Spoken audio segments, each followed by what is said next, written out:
This episode is brought to you by Toaster Strudel, the delicious pastry you place in the toaster, pop it out, pour your icing on it, and you have a wonderful breakfast that will satisfy your taste buds. Ah, just kidding. But seriously, Toaster Strudel, if you want to sponsor me, I don't even need money. Just give me this. Strawberry, specifically. Now on to the episode. Hey everybody. Welcome to my engine room. Not very big, but today I got to build an engine. Building an engine for the Boost Caboose, which is that red wagon that you've seen in my driveway many times. Reason I'm making this video here is I get a lot of common questions. Not, I wouldn't say common, but I get a lot of questions asked over and over and over again in some of these videos. So I have a list of some questions, and I figure I would just go ahead and get those out. All right, the most common question I get all the time on Instagram, YouTube, Facebook, wherever, however somebody can contact me, this is one of the most common questions I get. Where do you find chargers? Well, there's no magical miracle place that just sells charger projects. It don't exist. I have found cars any and every way you can think of. Craigslist, OfferUp, rumors, word of mouth, eBay. I bought a couple cars off eBay. And people on YouTube will just send me a private message and be like, hey, I think I know where a car's at, blah, blah, blah, blah.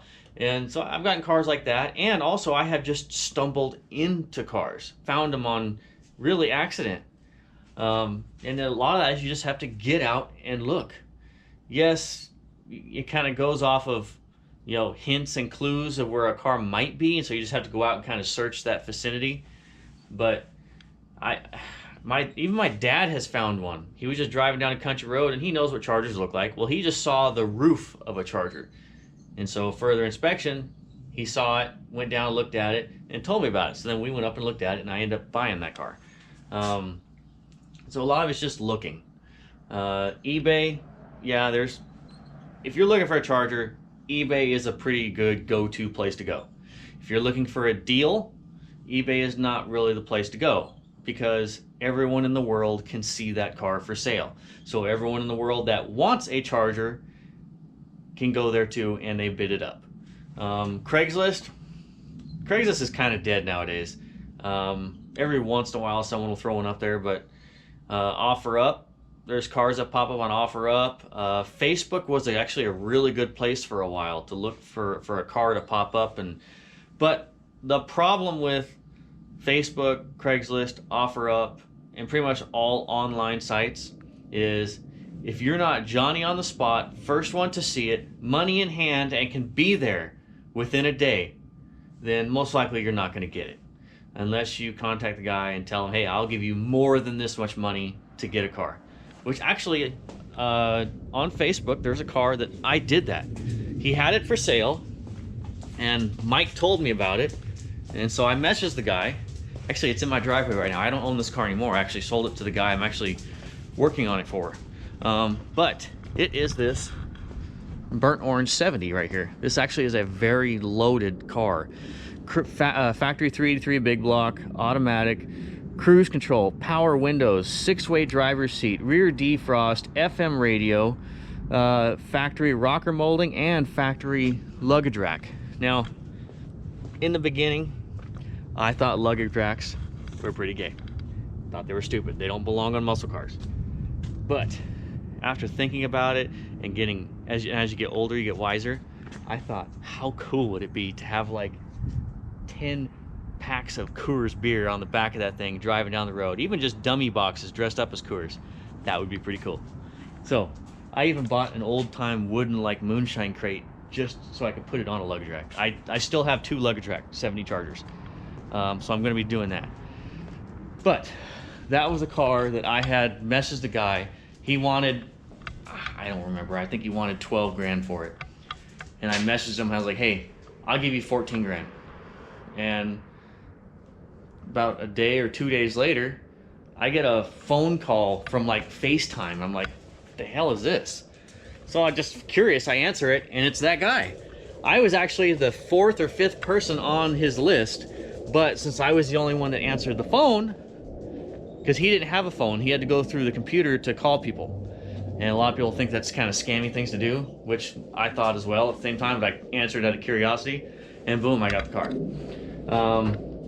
So, best place I could tell you to look for, and Patina, that came off of a rumor from, I think it was a guy from YouTube or Instagram tipped me off and said, hey, there's a place in Utah, it's got a bunch of Mopars and stuff sitting in a field. And he told me where it was kind of at, but I had to kind of like Google search, and I like Google search, and boom, found the property that had a ton of cars on it, and got it. And actually, another friend of mine, Mike, he had actually been there before. So actually the two guys knew about the same property. And actually the car behind Patina, that's a yellow 69 Charger. That's actually in a YouTube video. It's a yellow 69 I pulled out of Utah, and that car was just on Craigslist. I mean, it wasn't anything special. This car right here that's in pieces, I'm a dumbass. So, yeah. I sold a really cool 70 Cuda so I could buy that pile of crap. Stupid. But it was the Cuda I sold was it was orange with red interior, factory going, factory rear louver car, fog lights, rocker molding, big block, automatic console. It was a really cool, rare car. I think there was only 2 of them that existed. Yeah, dumbass. But I have this piece of shit to show for it. But that car did come with a ton of parts, so I'm going to put that car together. It's actually a pretty rare car. And everything. Anyways, that was just stumbled onto that car. The General Lee, friend Mike told me about that car. Bahama Mama, which actually is one of the questions I have on here. Bahama Mama, which is that 69 Air Grabber 4-speed Roadrunner, super rust-free, original paint. The floors are immaculate in that car. Beautiful. Okay, I found out about that car by word of mouth. The shop I use to take all my powder coating stuff, or I get everything powder coated, well, the guy, he told me, hey, my dad's got this old Mopar in his backyard and he wants to get rid of it. And he's like, I think it's like a Valiant or a Duster or something. And I'm like, oh, well, I don't really have too much interest in it, but I mean, you got a picture of it? And he's like, yeah, I got a picture of it. So he shows me a picture of it, and I'm like, oh, that's a 69 Roadrunner. He's like, oh, it is? I'm like, yeah. So I went and looked at it, and the car was really cool. Actually, Mike came with me to look at it. So bought that car, paid $8,000 for it. I mean, that was like a steal, and that was just stumbled onto it by the guy that I used from my powder coating. Just told me about the car, and he didn't even know what it was.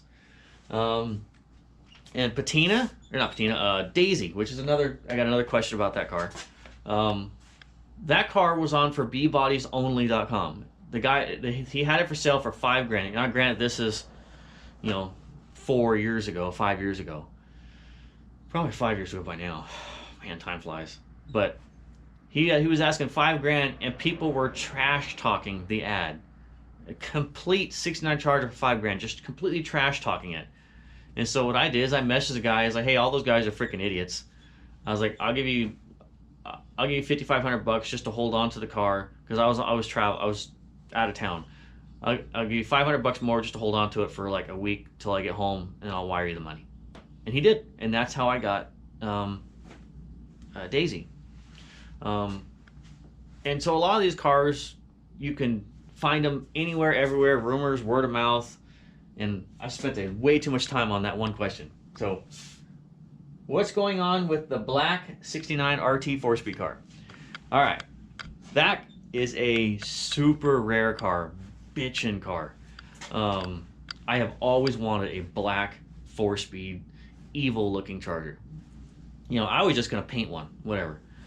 And then, I was just on Facebook one day, and a guy named Terry, he posted up, hey, look what I found. And he bought it. and he was showing with everybody what he had found.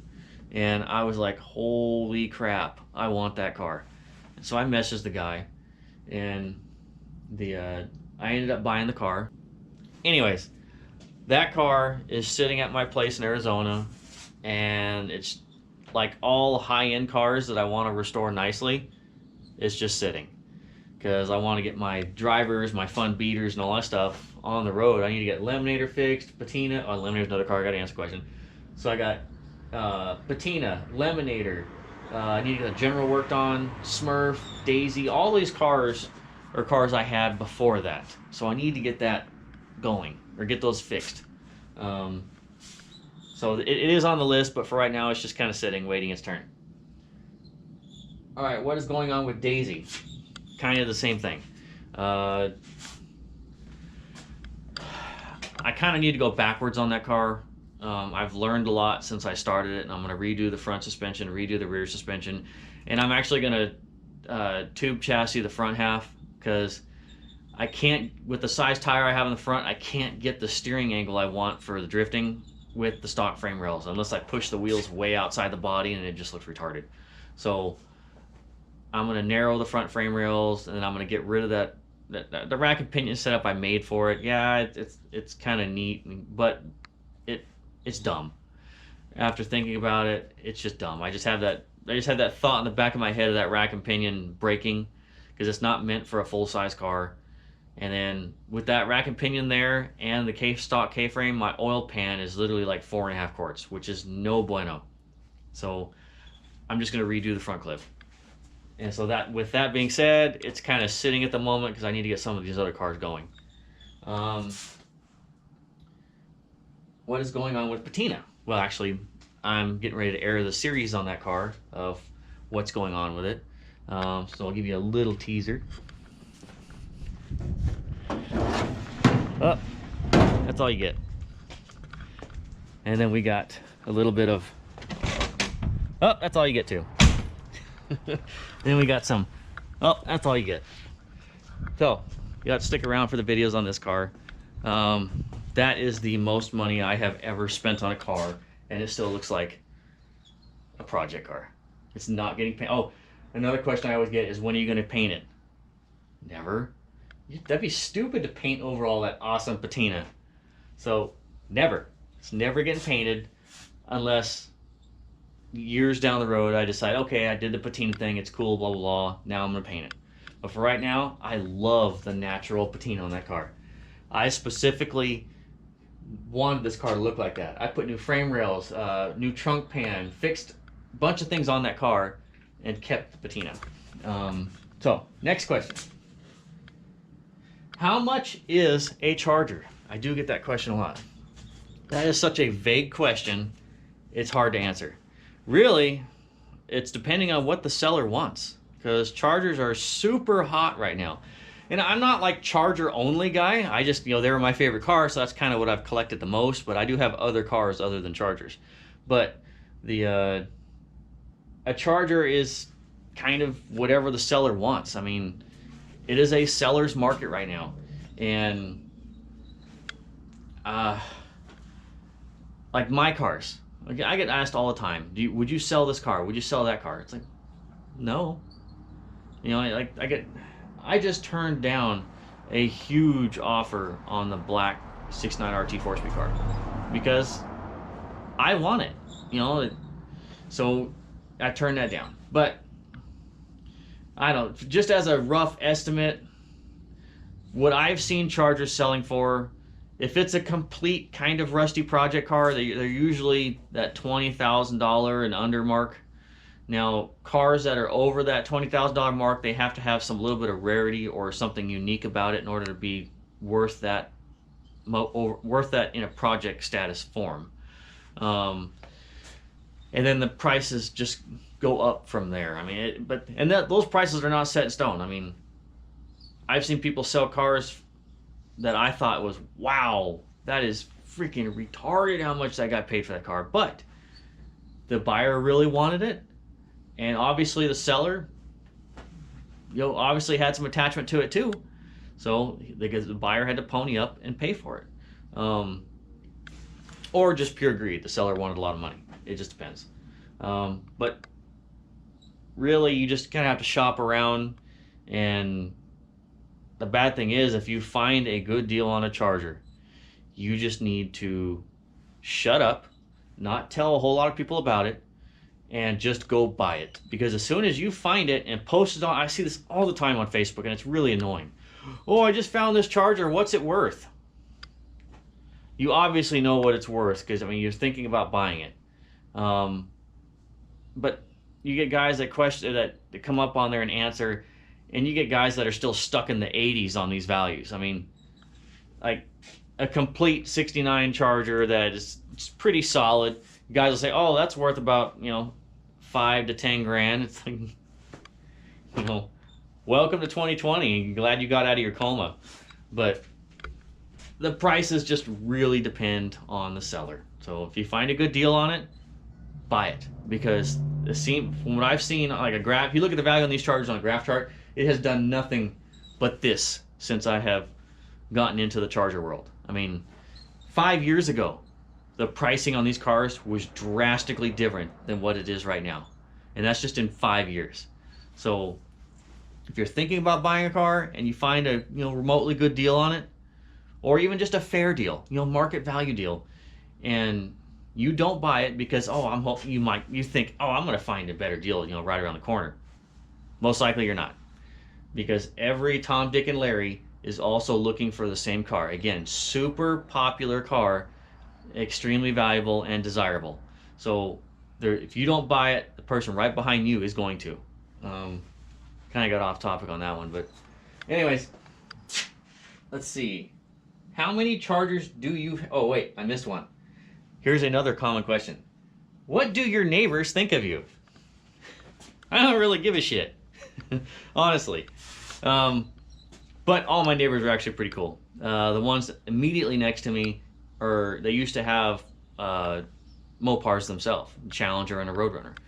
But other than that, I'm cool with all my neighbors. They actually like it that I'm home all the time. I watch over the neighborhood and everything. But really, I don't really give a shit, because it's my life. I live the way I want to. I don't care what anybody else says. Like, if these chargers were absolutely worthless, and I mean, you couldn't give them away, I don't care. It's still one of my favorite cars. I like them. So, and I'm able to stay at home and do what I want, and I think I have a cool job.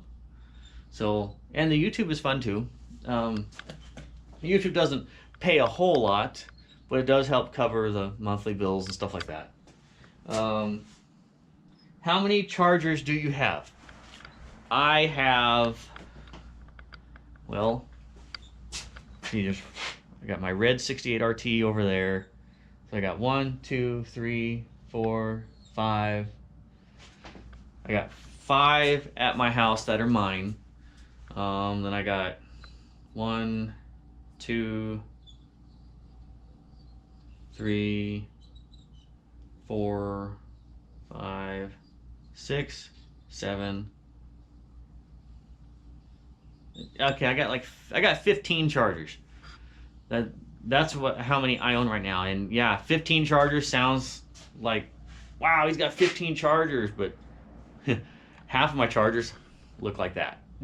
I mean, you wouldn't know it was a charger unless I told you it was. Yeah, and I used to have, the most I've had at one time was 25 chargers at one time. And yes, it's kind of cool to say, yeah, I got 25 chargers. But then when somebody asks you, oh, wow, how many of them run and drive? And you're like, 2. 1. So I actually sold a few so I can afford to put money into the cars I want to keep. So yeah, you can have all the chargers in the world, but how many of them do you actually enjoy and use? So I've sold quite a few. Where is Lemonator? Oh, I love Lemonator. Lemonator is actually sitting at my Arizona property, and I have the whole rotating assembly. Oh yeah, right here. So the whole rotating assembly, the whole new valve train, the Crowler valve train, everything, because that was a crappy built 340 with a 671 blower on it. and it made, I mean, it probably made like 550 on a good day. So now it's going to make as much power as that blower will put out. So now it's a 408. Now it's going to be a 408 stroker. Where's the block? One of these is the block. I think this one's the block. Yeah, okay, this is the 340 block. This is Bahama's new engine, or not new engine, the original engine that's going to be boosted. So Bahama, Lemonator. I'm building a better, it's a 408 stroker with better heads, a roller, solid roller cam, and it has more compression because that engine only had like 6.5, 7-to-1 compression before, which is stupid. I mean, I was able to run like 36 degrees of timing, and I had the blower overdriven 21% and it didn't ping. So now it's going to make bunches more power. Whereas Bahama, same thing, Arizona property, engine sitting there. I have a gear vendor's overdrive. I got a bunch of cool stuff for Bahama, but it's just kind of in line. Why don't you get a shop? I get that a lot. The reason I don't get a shop is because I like my screw off time. I can drop what I'm doing, go play, have fun, and not really have to worry about the overhead or the expenses or bills because I'm kind of covered right now. But if I got a shop, then you know I have the overhead of a shop, and then you just, and to cover that overhead you have to do more work, and I'm like, nah, forget that. I like I like enjoying life. I mean, I work enough to live, and then I just enjoy living, work on my cars, have fun, friends, fiance, everything. So I'm not one of those people that's like strives to become super successful and work. No. I have just as much fun jumping in a beater, going out in the desert, and making dust storms. So yeah, I just work enough to live and have fun. I don't want the overhead or the stress of a shop. Hey, what do you know? A jet flies over when I got the camera going. Shocker.